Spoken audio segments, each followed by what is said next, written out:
वाहेगुरु जी का खालसा, वाहेगुरु जी की फतेह। आज सम्माननीय बादल साहब की अंतिम अरदास में मैं संगत के सामने उपस्थित हुआ हूं, तब बादल साहब हमारे बीच में न रहने से केवल पंजाब नहीं, समग्र देश की राजनीति और सामाजिक नेतृत्व के क्षेत्र को कभी भी जिसकी पूर्ति न हो ऐसी क्षति हुई। ये गड्ढा जो बादल साहब के जाने से शून्यता जो पैदा हुई है, मैं देख रहा हूं लंबे अरसे तक इसको भर पाना सबके लिए बड़ी मुश्किल हो।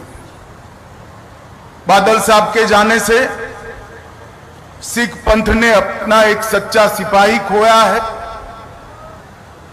देश ने एक देशभक्त खोया है, किसानों ने अपना सच्चा हमदर्द खोया है और ढेर सारे राजनीतिक जीवन के उच्च मानांकों को सिद्ध करने वाले महापुरुष को खोया है।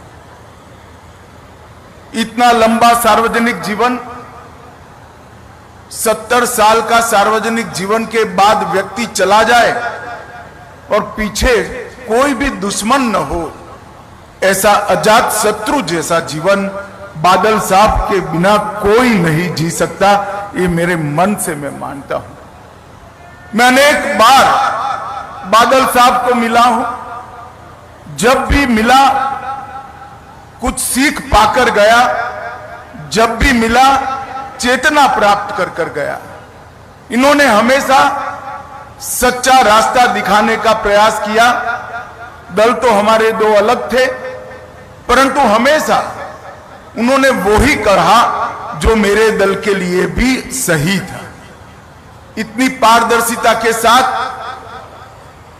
राजनीतिक जीवन में सलाह देना ये महामानव के सिवा कोई नहीं कर सकता। पंजाब के लगातार विधानसभा में रहने वाले सदस्य, सबसे ज्यादा रहने वाले सदस्य बादल साहब रहे। सबसे ज्यादा चुनावी राजनीति में भारत में जनप्रतिनिधि रहने का रिकॉर्ड भी बादल साहब का है। 5 बार पंजाब के मुख्यमंत्री बने और मैं रिकॉर्ड के आधार पर कह सकता हूं, नए पंजाब की नींव डालने का काम श्री प्रकाश सिंह बादल ने किया। सरदार प्रकाश सिंह बादल के जाने के साथ ही भाईचारे का सरदार चला गया। पूरा जीवन हिंदू सिख एकता के लिए पूरा जीवन उन्होंने समर्पित किया। राजनीति में कई विरोध झेलने के बावजूद सबको एकजुट रखने के लिए बादल साहब हमेशा प्रयासशील रहे। अभी सरदार सुखबीर जी बता रहे थे, बादल गांव में मंदिर भी बादल साहब का बनाया हुआ है, मस्जिद भी बादल साहब की बनाई हुई है और गुरुद्वारा भी बादल साहब का बनाया हुआ है। साच अर्थ में ऐसे व्यक्ति को दिया लेकर भी ढूंढेंगे तो देश के राजनीतिक जीवन में, सामाजिक जीवन में कभी भी नहीं मिल पाएगा।